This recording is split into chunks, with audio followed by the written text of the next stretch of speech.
பிதாவாகிய தேவனையும் ஆண்டவருடைய இயேசுவையும் அறிகிற அறிவினாலே கிருபையும் சமாதானமும் பெருகுவதாகியும் இந்த நாளிலும் தேவன் நம்மை கர்த்தருடைய சன்னிதானத்திலே கொண்டு வந்து அவருடைய செய்தியை கேட்கும்படி அவருடைய பிரசன்னத்தை அனுபவிக்கும்படி சகல ஆசீர்வாதங்களுக்கும் பங்காளிகளாய் மாறும்படி தேவன் நம்மை கொண்டு வந்த நோக்கத்தை அறிந்து அவருக்கு நாம் உண்மையாய் இருப்போம். கர்த்தருடைய நாமம் மகிமைப்படுவதாக. கர்த்தருடைய சன்னிதானத்தில் வந்திருக்கிற யாவரையும் இயேசுவின் இனிய நாமத்தில் வாழ்த்து மகிழ்ச்சி அடைகிறேன். இந்த செய்தியை கேட்கிற நீங்களும் ஆன்லைன் மூலமாய் கேட்க இருக்கிற தேவனுடைய பிள்ளைகளும் அவருடைய உள்ளங்களும் இல்லங்களும் நிச்சயமாகவே ஆசீர்வதிக்கப்படும் என்பதை நான் விசுவாசிக்கிறேன். இன்றைய செய்தியின் தலைப்பாக 3 பிரின்சிபல் ட்ரூத்ஸ், 3 முக்கியமான சத்தியங்கள் என்ற தலைப்பின் கீழ் உங்களோடு கூட பேச விரும்புகிறேன். இதற்கு முன்னதாக 3 டைப்பாலஜி என்ற 4 வகையான வகைப்பாடுகள் என்ற ஒரு செய்தியை நான் கொடுத்திருக்கிறேன். அதையும் நீங்க கேளுங்க. ஒவ்வொரு பகுதியையும் நீங்க மறந்துடாதீங்க. உங்களுக்கு அனுப்பப்படுகிற ஒவ்வொரு செய்தியும் மிகவும் உங்களுக்கு தேவையான முக்கியமான செய்திகளை அனுப்பி கொண்டிருக்கிறேன். அதை மற்றவர்களுக்கு அனுப்புங்க, ஷேர் பண்ணுங்க, கேட்க சொல்லுங்க. சத்தியம் கேட்கப்படணும், அதுதான் முக்கியமான விஷயம். அது அவர்களுக்கு பிரயோஜனமாய் மாறணும். ஆகவே இன்றைக்கும் 3 முக்கியமான சத்தியத்தை நாம் அறிந்து கொள்ளப் போகிறோம். அதற்கு ஆதாரமாக யாத்திராகமத்தின் புஸ்தகம் 12ஆம் அதிகாரம் 11ஆம் வசனமும் 12ஆம் வசனமும் வாசிப்போம். அதை புசிக்க வேண்டிய விதமாவது, நீங்கள் உங்கள் அறைகளில் கச்சைகளை கட்டிக்கொண்டும் உங்கள் கால்களில் பாதரட்சையை தொடுத்துக்கொண்டும் உங்கள் கையில் தடி பிடித்துக்கொண்டும் அதை தீவிரமாய் புசிக்க கடவீர்கள். அது கர்த்தருடைய பஸ்கா. அந்த ராத்திரியிலே நான் எகிப்து தேசம் எங்கும் கடந்து போய் எகிப்து தேசத்தில் உள்ள மனிதர் முதல் மிருக ஜீவன்கள் மட்டும் முதற்பேராயிருக்கிறவைகளை எல்லாம் அதம் பண்ணி எகிப்து தேவர்களின் மேல் நீதியை செலுத்துவேன். நானே கர்த்தர். நானே கர்த்தர். இங்கே இந்த யாத்ராம புஸ்தகம் மிகவும் முக்கியமான புத்தகம். இந்த புத்தகத்தை குறித்து ஆண்டவர் இயேசுவும் அப்போஸ்தலர்களும் மிக அதிகமாக பயன்படுத்தி இருக்கிறார்கள். மிக அதிகமாக பயன்படுத்தப்பட்ட புத்தகம் இது. ஏனென்றால் இஸ்ரவேல் ஜனங்களை எகிப்திலிருந்து மீட்ட ஒரு சம்பவம்.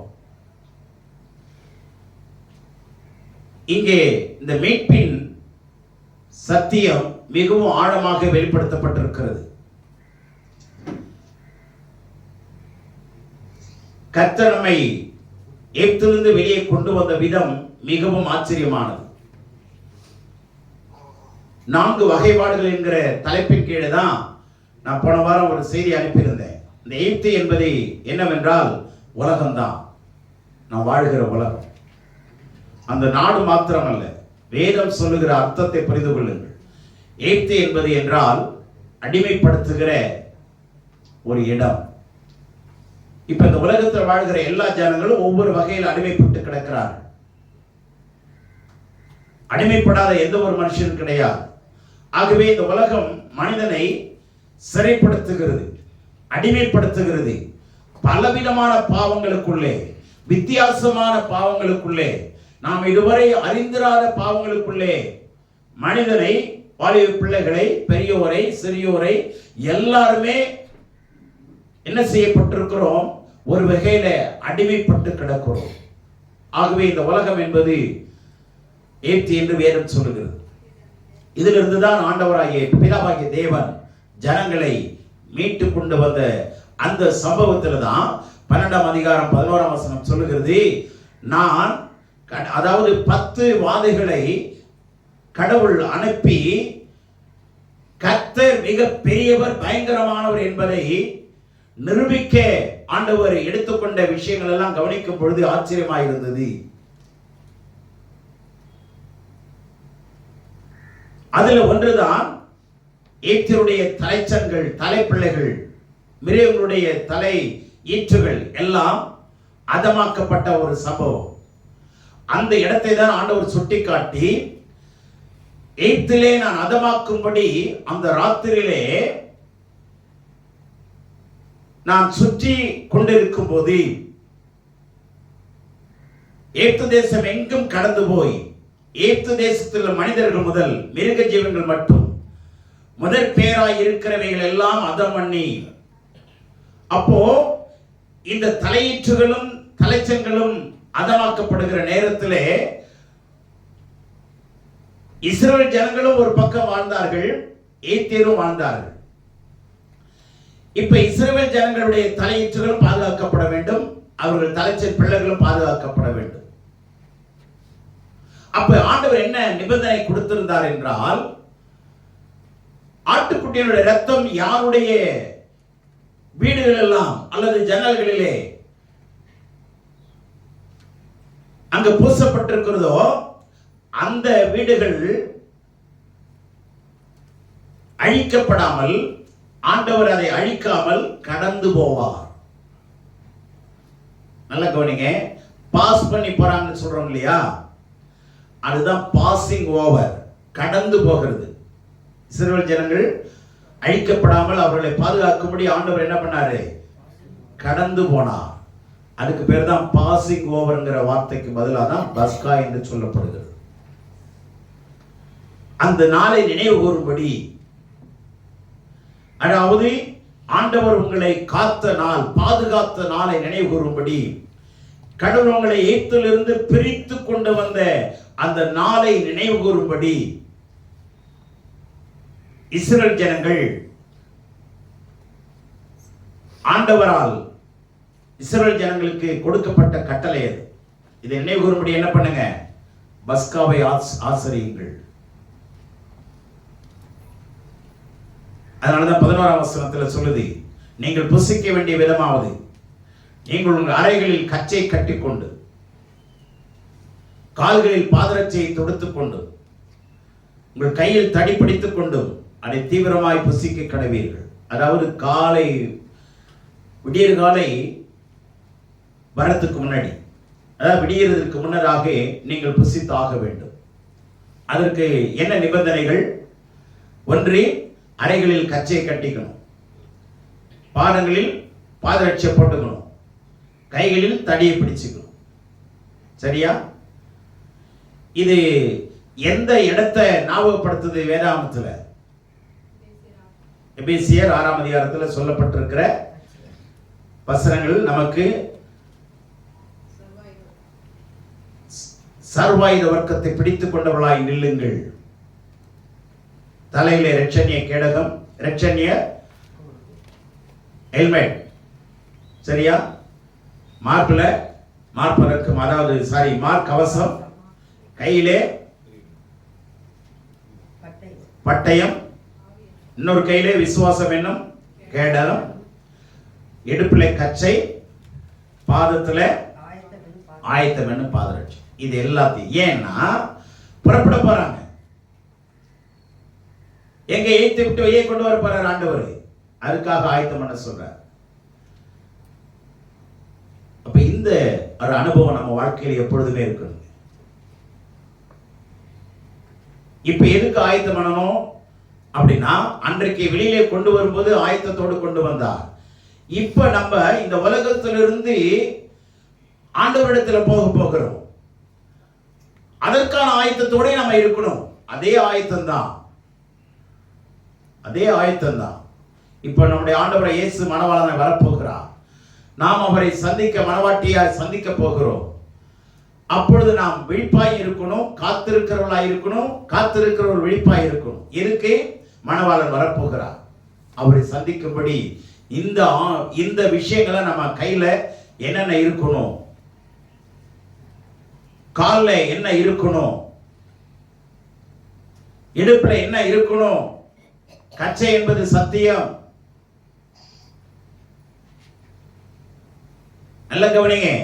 விசுவாசம் என்ன கேடயம் கையில, இன்னொரு கையில ஆவி என்ன பட்டயம். இதெல்லாம் இருக்கா நம்ம கையில ஆவி என்னும் பட்டயம் இருக்கா? விசுவாசம் என்னும் கேடயம் இருக்கா?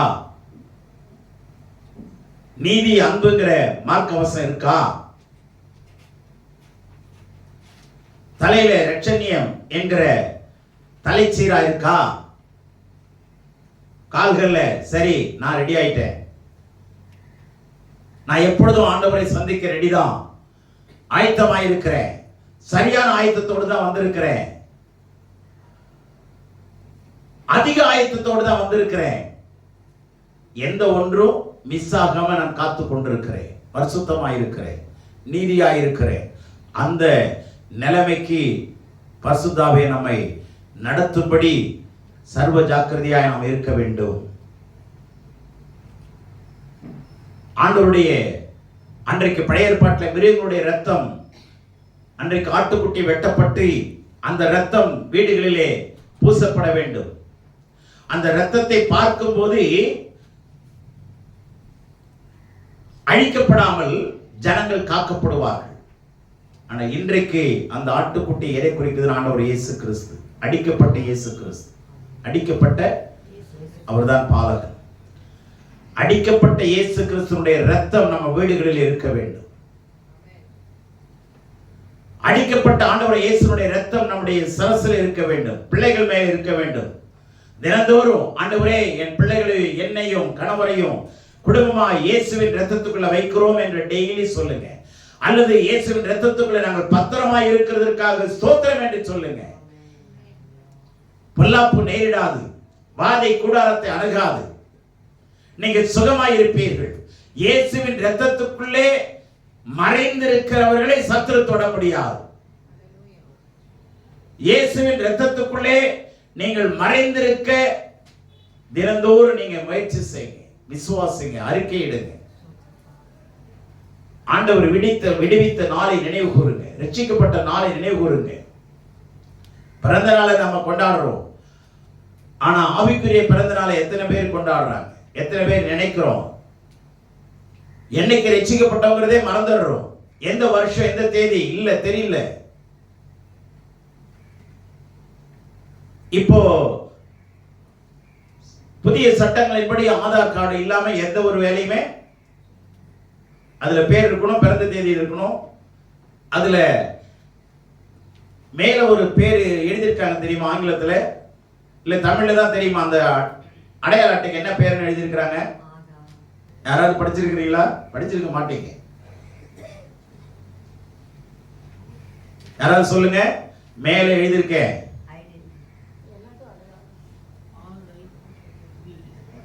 தனித்துவ அடையாள அட்டை, தனி மனித தனித்துவ அடையாள அட்டை, தனி மனிதனுடைய தனித்துவமான அடையாள அட்டை இருக்கா இல்லையா? தனித்துவங்கிற வார்த்தை இருக்கா இல்லையா?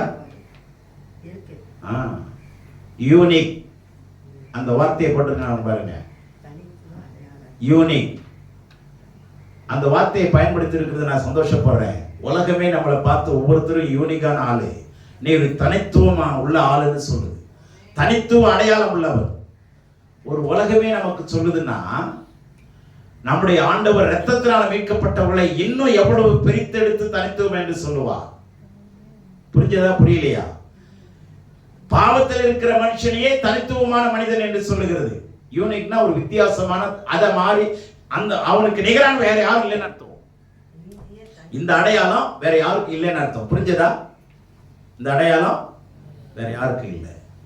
அப்ப இயேசுவின் ரத்தம் பூசப்பட்டவர்கள் அதுல விசேஷமானவர்களா இல்லையா?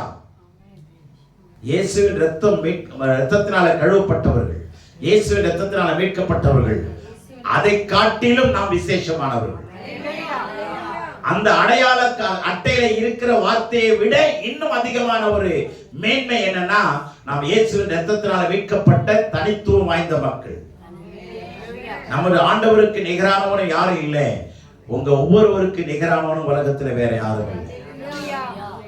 லண்டன்ல ஒரு தேவ மனுஷரை பார்த்து சொன்னாராம், ஐயா உங்களை பார்த்தா வல்லமையா பயன்படுத்தப்பட்ட இந்த மனுஷனை மாதிரியே இருக்கிறீங்க. நான் ஒத்துக்க மாட்டேன் அப்படின்னாராம். ஏன் அப்படி சொல்றீங்க? இல்ல அவரை மாதிரி தான் நீங்க ஊழியம் செய்றீங்க, அவரை மாதிரி தான் உங்களுக்குள்ள வல்லமை செயல்படுது, அவரை மாதிரி தான் நீங்க பயங்கரமான ஒரு வைப்ரண்ட் மினிஸ்டர், காட்ஸ் மினிஸ்டரா இருக்கிறீங்க. நோ, நெவர் அப்படின்னா மறுபடியும் நான் ஒத்துக்க மாட்டேன்னா. அப்போ கேட்டதுக்கு அவர் சொன்னாராம், அவரை தேவன் படைச்சது, அவருக்கு உண்டான அடையாளங்கள்லாம் வேற, அதுவும் தனித்துவமானது. எனக்கு கொடுக்கப்பட்டிருக்கிறதும் அவரை போல இருக்கவே முடியாது. ஏன்னா எனக்கு கொடுக்கப்பட்ட ஆளுகை, அதிகாரம், ஆசீர்வாதம் எல்லாமே அதுவும் தனித்துவமாயிருக்கும், எதுவும் ஒன்று போல இருக்காதுன்னு சொன்னார். புரிஞ்சதா? நீங்களும் நானும் எப்படிப்பட்டவர்கள்? கிறிஸ்துவுக்குள்ளே தனித்துவம் பெற்றவர்கள். We are unique being in the hands of the Lord. I am a unique being. நான் ஆண்டவருடைய கரத்திலே தன்னிகரற்ற ஒரு மனிதன். சொல்லுங்க எல்லாரும், நான் ஆண்டவர் கரத்திலே தன்னிகரற்ற அல்லது தனித்துவம் வாய்ந்த. கையெல்லாம் கொஞ்சம் கையெல்லாம் தான் எவ்வளவு கொண்டாட வேண்டிய விஷயம் தெரியுமா? ஆண்டவர் என்னை தனித்துவம் பெற்ற ஒரு மனுஷனாய் விளங்கும்படி அவருடைய திரு ரத்தம் என் தலைமையில் இருக்கிறது. இதெல்லாம் உணர்ந்தாதாங்க உங்களுக்கு ஆசீர்வாதம். ஆண்டவருடைய திருத்தத்தினால மீட்கப்பட்டவர்கள் உலகத்திலே அவர்களை போல வேற யாரும் இருக்க முடியாது. அவர்கள் ஆசீர்வதிக்கப்பட்டவர்கள், தேவனாலேயே ஆசீர்வாதம் பெற்றவர்கள். யாரால? என்னுடைய சிருஷ்டிகரால. நான் ஒரு தனித்தன்மை வாய்ந்தவள், நான் ஒரு தனித்தன்மை வாய்ந்தவன். அது உணருங்க, அதுக்கு நன்றி சொல்லுங்க, இது நினைங்க. பஸ்கான்னு சொன்னா கர்த்தர் நம்மை காக்கும்படி கடந்து போன அந்த சூழ்நிலை. அல்லேலூயா. அதை நல்ல கவனிங்க. இந்த பஸ்கா எதை காட்டுகிறது என்றால், ஆண்டவர் நம்மை மீட்டதை காட்டுகிறது, மீட்பை காட்டுகிறது. பஸ்கா எதை குறிக்குது? ஆமா, ரிடம்ஷன். ஆண்டவர் எப்படி நம்மை எகிப்திலிருந்து வெளியே கொண்டு வந்தார் என்கிற சத்தியத்தை நமக்கு சொல்லிக் கொடுக்கிறது. மீட்பின் சத்தியத்தை சொல்லிக் கொடுக்கிற ஒரு விஷயம் தான் பஸ்கா கொண்டாடப்படுதல். இரண்டாவதாக தி லா, நியாயப்பிரமாணம். அது யாத்திராகமம் 19:1 20 அதிகாரம் 26 வசனம் வரைக்கும் இருக்குங்க. அதை படிக்க வேணாம், நான் வசனங்களை சொல்றதை எழுதி கொள்ளுங்க, கவனித்துக் கொள்ளுங்க. நியாயப்பிரமாணம் கொடுக்கப்பட்டது 19 அதிகாரம் 1 20 அதிகாரம் 26 வசனம் வரைக்கும். அதுல 3 விதமான பிரமாணங்களை கடவுள் கொடுக்கிறார், சட்டங்களை கொடுக்கிறார். முதலாவதாக மாரல் லா, பொதுவான அறநெறிகள், எப்படி ஒரு பொது மனிதன் வாழணும் அப்படி என்கிற ஒரு அறநெறியை கடவுள் கொடுக்கிறார். இரண்டாவது சிவில் லா, குடியியல் சட்டங்கள், இப்படி குடிமக்கள் வாழணும் அதற்கான சட்டங்கள், குடியியல் சட்டம். சிவில் சட்டம்னா குடியியல் சட்டம். மூன்றாவதாக செரிமோனியல் லா. அப்படின்னா என்ன? நம்ம வீட்டில் நடக்கிற நல்லது கெட்டதெல்லாம் நம்ம நடத்துவோமா இல்லையா? நன்மையான காரியங்கள், பிறந்த நாளே, திருமண நாளே, அதுக்கப்புறம் மூதாருடைய முன்னோருடைய ஞாபக நாளே, இப்படி பல காரியங்களை நம்ம நல்லது கெட்டது எல்லாமே ஆசரிப்போம். அந்த நிகழ்வுகளுக்கான சட்டங்கள். இப்படி ஆண்டவர் எல்லாருக்கும் சட்டங்களை கொடுத்துதான் சட்டத்தின்படி நடத்தி வந்தார். இதை புரிந்து கொள்ளுங்கள். ஆக நம்முடைய தேவன் சட்ட திட்டங்களின் தேவன். நம்முடைய தேவன் சட்டம் இல்லாத தேவன் அல்ல, அல்லது நெறி இல்லாத ஒரு அறநெறி அற்ற கடவுள் கிடையாது. எதை வேணாலும் செய்யலாம், எப்படி வேணாலும் வாழலாங்கிறவரு நம்முடைய கடவுள் கிடையாது. உலகத்தில் இருக்கிற மக்கள் தான் பக்தியோடு இருக்கிறாங்க, ஆனா என்ன கிடையாது? தனி சட்டம்லாம் கிடையாது, அறநெறி கிடையாது. யாரை வேணாலும் ஏமாத்தலாம், யாருக்கு வேணாலும் சூனியம் வைக்கலாம். பக்கத்து கடை வந்துருச்சுன்னா அந்த கடைக்காரனை எப்படி வரட்டணுங்கிறது, ஆனா பக்தி உள்ளவங்க செய்வாங்க. இது பொறாமையின் அடிப்படையில் வருது. யார் வேணாலும் யாரை வேணாலும் அழிக்கலாம். இது உலகத்தில் இருக்கிற பக்தி மார்க்கம், பக்தி வழி. ஆனா பரிசுத்த வழி, கடவுளுடைய வழி அப்படி அல்ல. பழிவாங்குதல் தேவனுக்குரியது, மனுஷனுக்குரியது அல்ல. ஒருவர் நம்ம என்ன பண்ணணும்? நேசிக்க கற்றுக்கொள்ளணும். அன்பின் வழிதான், அன்பின் மார்க்கம் தான் ஆண்டவருடைய மார்க்கம். ஆகவே இந்த நியாயப்பிரமாணம் கொடுக்கப்பட்ட விஷயங்களை எல்லாம் புரிந்து கொள்ளுங்க. எதுக்காக நியாயப்பிரமாணம் கொடுக்கப்பட்டது? அப்படின்னா இதற்கு இணையாக என்ன சத்தியம்னா கீழ்ப்படிதல். இதற்கு இணையானது என்ன? எதுக்கு சட்டங்கள் கொடுக்கப்படுது? கீழ்ப்படிறதுக்கு தான். அப்ப கீழ்ப்படிதல் இல்லைன்னா மீறுதல் உண்டாகிறது. அப்ப மீறுதல்னால என்ன வரும்? கண்டிப்பா தண்டனை வரும். பிசாசினாலே பிரச்சனைகள் வரலாம். கூட இருக்கிற ஜனங்களே பிரச்சனை கொடுக்கலாம். நீங்க கவனிங்க, முழு வேதாமத்தினுடைய மைய கருத்தை கீழ்ப்படிதல் தான். ஆதாம் கீழ்ப்படியாம, 2 பேரும் கீழ்ப்படியாம போனதுனால தானே பாவம் வந்தது. அப்ப கட்டளை கொடுத்தாரா இல்லையா? நன்மை தீமை அறியத்தக்க கனியை புசிக்க கூடாது. ஒரு காலம் புசிக்க கூடாதுன்னு சொன்னாரா? புசிக்க கூடாதுன்னாரா?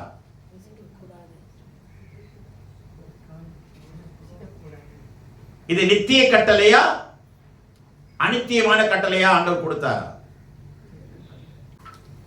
புசிக்க கூடாதுன்னு தான் சொன்னாரே தவிர ஒரு நாள் புசிக்க கூடாதுன்னு சொல்லல. புரிஞ்சதா? நீ ஒரு நாள் என்ன பண்ணக்கூடாது? தொடக்கூடாது அப்படி சொல்லல. புசிக்க கூடாது நிபந்தனை எல்லாம் எவ்வளவு காலம்லாம் ஆண்டவர் சொல்லல. புசிக்க கூடாது அவ்வளவுதான். ஆனா புசிச்சாங்களா இல்லையா? அப்ப கீழ்ப்படியாம ஆயிடுச்சா?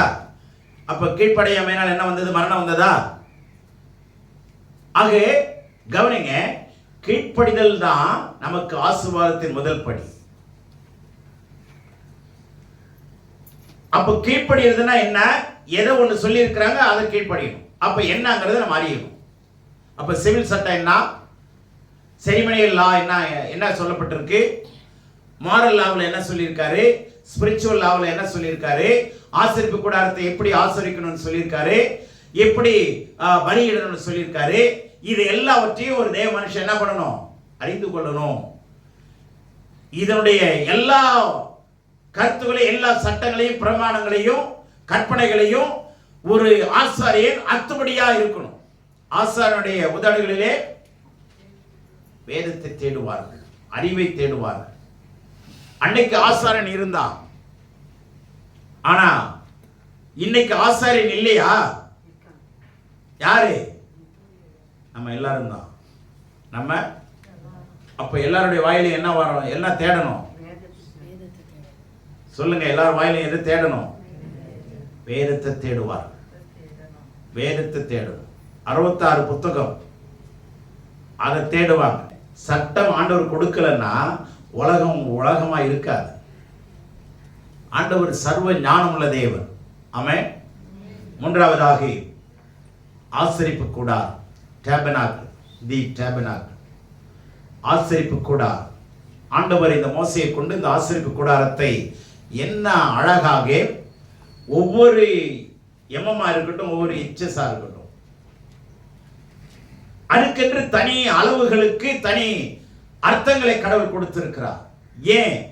பிரகாரம் எவ்வளவு நீளாகலம், பரிசுத்த ஸ்தலம் எவ்வளவு நீளாகலம், மகா பரிசுத்த ஸ்தலம் எவ்வளவு நீளாகலம், மொத்தமாக எவ்வளவு நீளாகலம், அதுல எத்தனை போஸ்ட் இருக்கணும், ஒவ்வொரு போஸ்டுக்கு நடுவுல எவ்வளவு அடி கேப் இருக்கணும், இதுக்கெல்லாம் ஒவ்வொரு அர்த்தங்கள் நிறைந்த ஒரு இடம் தான் தேவனுடைய ஆசரிப்பு கூடாரம். அதெல்லாம் இப்ப படிக்க வேணாம். ஆனா ஆசரிப்பு கூடாரம் எதுக்குன்னு மொத்தமா சொன்னா, சுருக்கமா சொன்னா, ஃபார் வர்ஷிப், ஆராதனைக்கா. மூணாவது சத்தியம் என்ன? ஆசரிப்பு கூடாரம் கொடுக்கப்பட்டதுக்கு எதுக்கு கொடுக்கப்பட்டது? தேவனுடைய நாமத்தை ஆராதனை செய்ய. தேவனுடைய பிள்ளைகளை மீட்கப்படணும். இரண்டாவது கீழ்ப்படியணும். மூணாவது ஆராதனை செய்யணும். நாம் ஆராதிக்க பிறந்திருக்கிறோம். நாம் ஆள பிறந்திருக்கிறோம். மால பிறந்தவர்கள் அல்ல, நாம் ஆள பிறந்தவர்கள். சொல்லுங்க. ஆதாம் ஆண்டவர் ஆசீர்வதிச்சு 2 பேரையும் ஆசீர்வதிச்சு சொன்னது என்ன தெரியுமா? என்ன சொன்னாரு? ஆண்டு கொள்ளுங்கள், ஆண்டு கொள்ளுங்கள். ஆனா நம்ம பிரச்சனையை நினைச்சு மாண்டு போறதுக்கு நம்ம யோசிக்கிறோம். ஆண்டு கொள்ள வேண்டுமா, மாண்டு போக வேண்டுமா? ஆள பிறந்தவர்களா மால பிறந்தவர்களா? ஆள பிறந்தவர்கள்னா கையை கால அசைக்கணுங்க. ஆள பிறந்தவர், ஆள பிறந்தவர். சும்மா உட்கார்ந்துக்கிட்டு இதுல நல்லா இல்லைங்க. அந்த ஒரு உணர்வு இருக்கணுங்க. உணர்வு, உற்சாகம் எல்லாம் இருக்கிறவங்க தான் ஒரு தலைவன். உணர்வே இல்லாத ஒரு தலைவனை பார்த்தீங்களா எங்கேயாவது? உணர்வே இல்லாத ஒரு துடிப்பே இல்லைங்க. மந்தமா இருக்கிற அந்த ஆளை யாராவது திருப்பி அதை பார்ப்பாங்களா? என்ன சொல்லுவான்? இந்த மூஞ்செல்லாம் ஒரு தலைவனா? இதெல்லாம் எதுக்கு பிறந்ததுன்னே தெரியல. ஏன்டா இவன்லாம் வந்தான? எத்தனை பேர் அவனுக்கு எதிராக பிரச்சனை கொடுப்பாங்க, இல்லை திட்டுவாங்க. தேவனுடைய பிள்ளைகளே, இயேசுவின் இரத்தத்தினால் மீட்கப்பட்ட நாம் துடிப்போட இருக்கணுமா இல்லையா? துடிப்பா இருக்கணுமா இல்லையா? உற்சாகமா இருக்கணும், எப்பொழுதுமே மகிழ்ச்சியா இருக்கணும். கர்த்தருடைய கரம் என் மேல் இருக்கிறது, கர்த்தருடைய ஆவியான் மேல் இருக்கிறார்.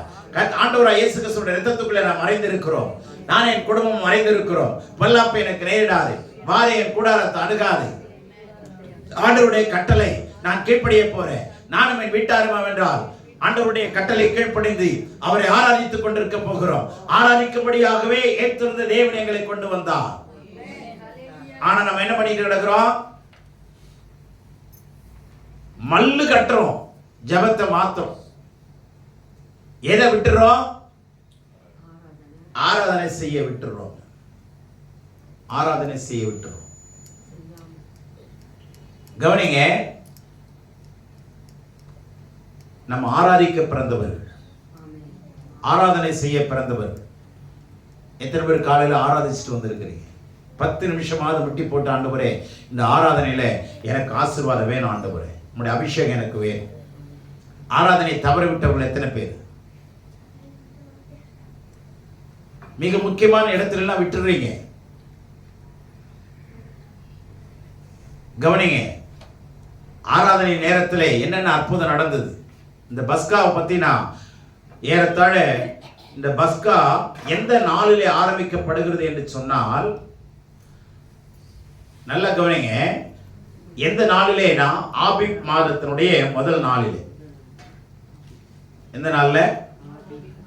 இஸ்ரவேலர்கள், யூதர்கள் 2 காலண்டரை பயன்படுத்துவாங்க. ஒன்று அவர்களுக்கு, இன்னொன்று பொதுவானது.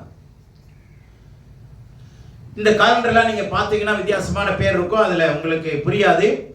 இந்த ஆபீப் மாதம் முதல் தேதியில தான் இந்த பஸ்கா கொண்டாடப்பட்டது.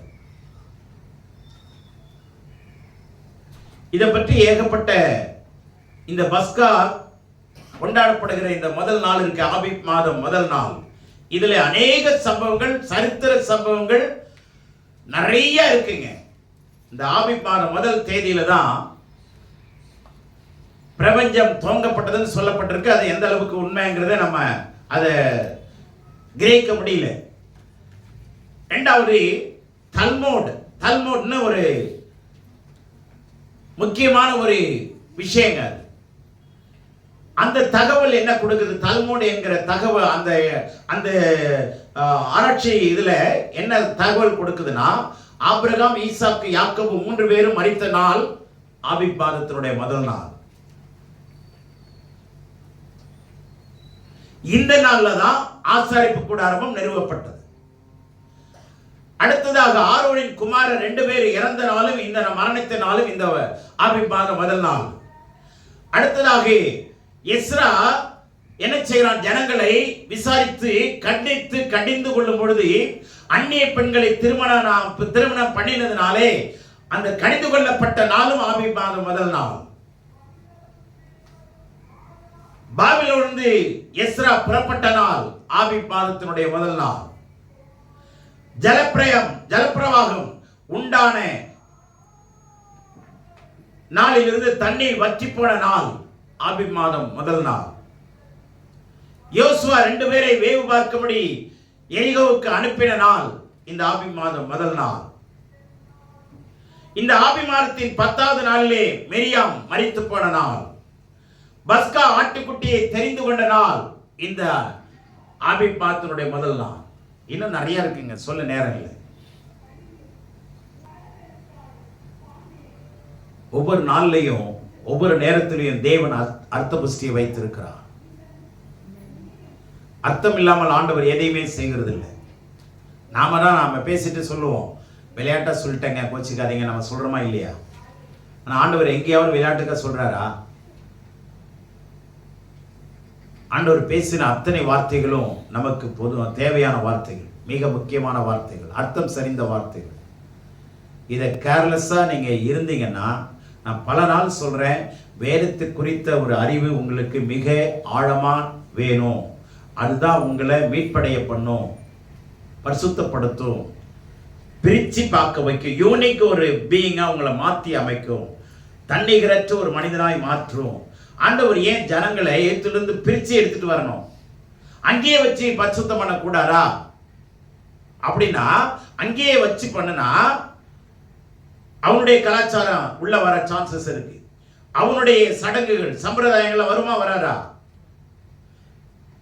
ஏன் ஆண்டவர் பிரித்து எடுக்கிறார்னா உங்களை அவரை போல மாத்துறதுக்கு.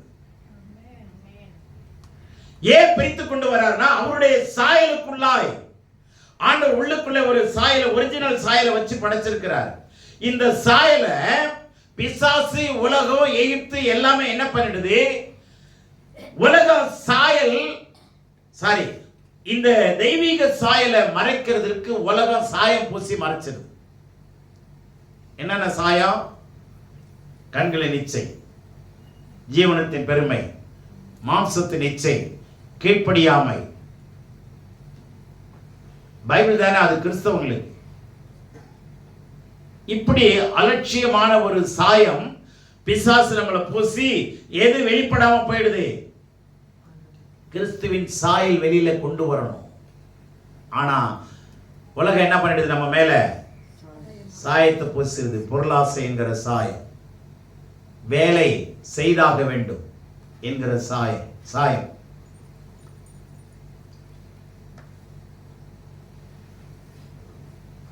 சரி, ஞாயிற்றுக்கிழமை வேலைக்கு போறீங்க, நான் அதை ஒத்துக்கிறேனா இல்லையாங்கிறது இல்லை. ஆனா இப்படி நான் சொல்றேன், ஞாயிற்றுக்கிழமை வேலைக்கு போறீங்க, மீதி நாள்ல எத்தனை 7 நாள் எவ்வளவு நேரம் வேதத்தை வாசிக்கிறீங்க? எவ்வளவு நேரம் சபையோட இணையறீங்க? குடும்பத்தோட இணைஞ்சு 24 மணி நேரம் இல்ல 30 மணி நேரம், 24 மணி நேரத்தை தாண்டி நீங்க குடும்பத்தோடு ஒன்னா இருக்கிறீங்க. வேலைக்கு போறீங்க, பிள்ளைகளை பார்க்குறீங்க, செலவு செய்றீங்க, கேஸ் செலவு, வெஜிடபிள் அல்லது காய்கறிக்கான செலவுகள் அல்லது சாப்பாட்டுக்கான எல்லா செலவும் பார்க்குறீங்க. சபையோட எவ்வளவு நாள் ஐக்கியமா இருக்கிறீங்க?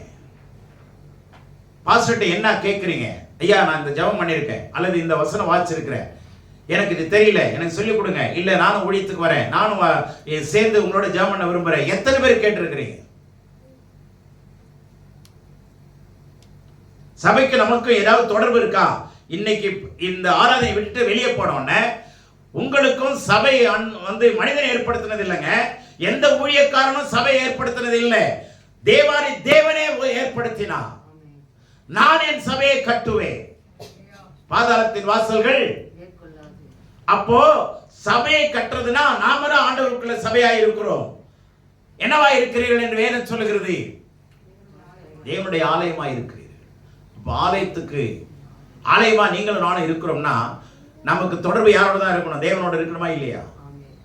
தேவனுடைய ஊழியக்காரனோட இருக்கணுமா இல்லையா? கொஞ்சம் யோசிச்சு பாருங்க. நம்ம யாரோடு தொடர்ந்து வாழ்ந்து கொண்டிருக்கிறோம்?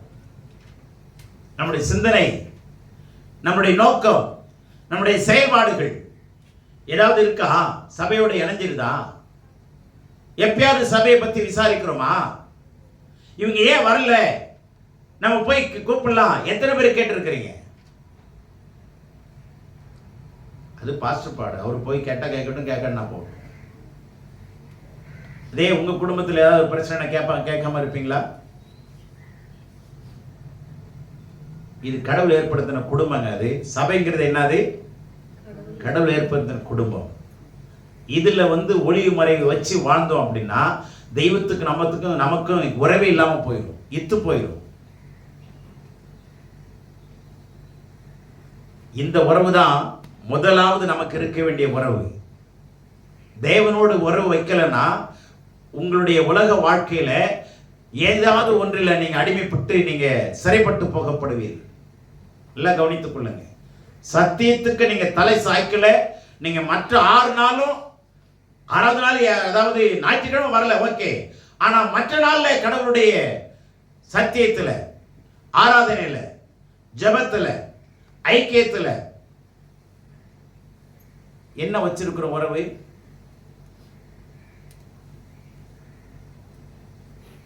ஆண்டவர் சட்ட ரீதியாக.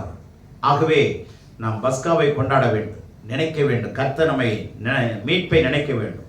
அவர் கொடுத்த கட்டளைகளுக்கு கீழ்ப்படிய வேண்டும். அடுத்ததாக ஆராதிக்கிறவளாய் இருக்க வேண்டும். ஜெபிக்கிறவன் தோல்வி அடைய நிறைய தருணங்கள் உண்டு. ஆராதிக்கிறவன் என்றைக்குமே தோல்வி அடைய மாட்டான். ஜெபிக்கிறவனுக்கு தேவதூதன் ஒருவன் பதில் கொடுப்பான். ஆனால் ஆராதனை செய்கிறவனுக்கு தேவ பட்டாளமே இறங்கி வந்து சேர்ந்து வந்து ஆராதனை செய்யும். ஜெபிக்கிறவனுக்கு தேவன் ஒரு பதில் கொடுப்பார். ஆனா ஆராதிக்கிறவனுக்கு தேவனே பதிலாய் மாறுவார். புரிஞ்சதா? ஜெபிக்கிறவனுக்கு பதில் கிடைக்கும், ஆனா ஆராதிக்கிறவனுக்கு பதில் கொடுக்கிற தேவனே கிடைப்பார். அல்லேலூயா. ஜெபிக்கிறவன் பூமியில் இருப்பான், ஆராதிக்கிறவன் பரத்தில் இருப்பான், தேவனுடைய சமூகத்தில் இருப்பான்.